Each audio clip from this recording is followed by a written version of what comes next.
नमस्कार दोस्तों, करवा चौथ का व्रत सुहागिन स्त्रियों के जीवन में बहुत ही महत्वपूर्ण है। इस व्रत को वो अपने पति की लंबी आयु के लिए रखती हैं और इस व्रत को वो पूरी श्रद्धा सच्चे मन से रखती हैं। अपने पति की दीर्घ आयु के लिए इस व्रत को बिना कुछ खाए पिए निर्जला पानी के बिना इस व्रत को रखती हैं, सच्चे मन से रखती हैं। माता करवा से प्रार्थना करती हैं कि माता, हे माता, आपकी तरह मेरा सुहाग भी उज्जवल रहे, मेरे सुहाग पे कभी कोई आँच ना आए, हमेशा मेरा सुहाग ऐसा ही फलता फूलता रहे। माता करवा से प्रार्थना करते हैं मेरा सुहाग 100 साल जिए, इसीलिए इस व्रत को पूरे विधि विधान से रखा जाता है।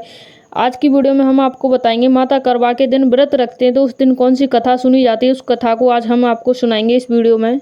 जीवन में मधुरता लाने और संबंध को अधिक मजबूत बनाने वाला त्योहार करवा चौथ कहा जाता है। इस बार करवा चौथ 20 अक्टूबर 2024 को मनाया जाएगा। आज सुहागिन महिलाएं पति की दीर्घ आयु के लिए व्रत कर रही हैं। शाम को चांद का अर्घ देकर छलनी से पति का चेहरा देखकर व्रत तोड़ेंगी। वहीं कुंवारी कन्या मनोकूल पति की प्राप्ति के लिए इस दिन निर्जला व्रत रखकर तारों को देखकर व्रत तोड़ेंगी। करवा चौथ व्रत की कथा। करवा चौथ व्रत की कहानी। देवी करवा अपने पति के साथ तुंगभद्र नदी के पास रहती थी।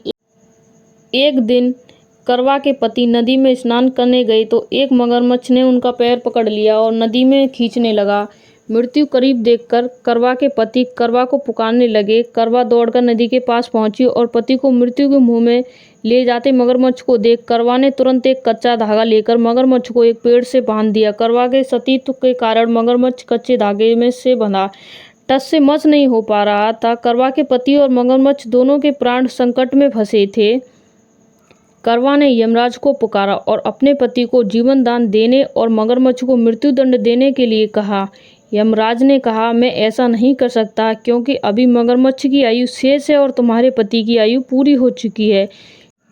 क्रोधित होकर यमराज से कहा, अगर आपने ऐसा नहीं किया तो मैं आपको शाप दे दूंगी। सती के शाप से भयभीत होकर यमराज ने तुरंत मगरमच्छ को यमलोक भेज दिया और करवा के पति को जीवन दान दिया। इसलिए करवा चौथ के व्रत में सुहागिन स्त्रियां करवा माता से प्रार्थना करती हैं कि हे करवा माता, जैसे आपने अपने पति को मृत्यु के मुंह से वापस निकाला वैसे ही मेरे सुहाग की भी रक्षा करना। करवा माता की तरह सावित्री ने भी कच्चे धागे से अपने पति को वट के वृक्ष के नीचे लपेट कर रखा था। कच्चे धागे में लिपटा प्रेम और विश्वास ऐसा था कि यमराज सावित्री के पति के प्राण अपने साथ लेकर नहीं जा सके। सावित्री के पति के प्राण को यमराज लौटाना पड़ा और सावित्री को वरदान देना पड़ा कि उनका सुहाग हमेशा बना रहेगा, लंबे समय तक दोनों साथ रहेंगे।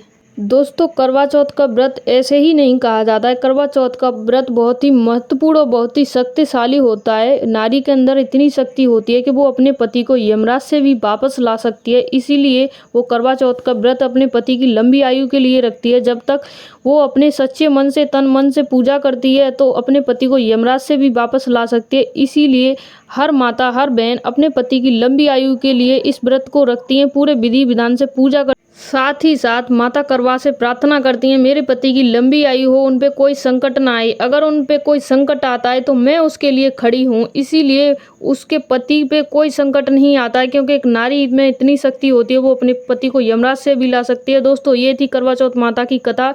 आई होप आपको पसंद आई होगी। पसंद आई तो वीडियो को लाइक, चैनल को सब्सक्राइब जरूर करके जाना। और इस कथा को आप शाम को सुनना है और सुबह सुनना है और इसे दोपहर में। आप चाहें तो 4 बार इस कथा को सुन सकते हैं। इस कथा को सुनने से आपको लाभ ही प्राप्त होगा, कोई हानि प्राप्त नहीं होगी। जय माता दी दोस्तों।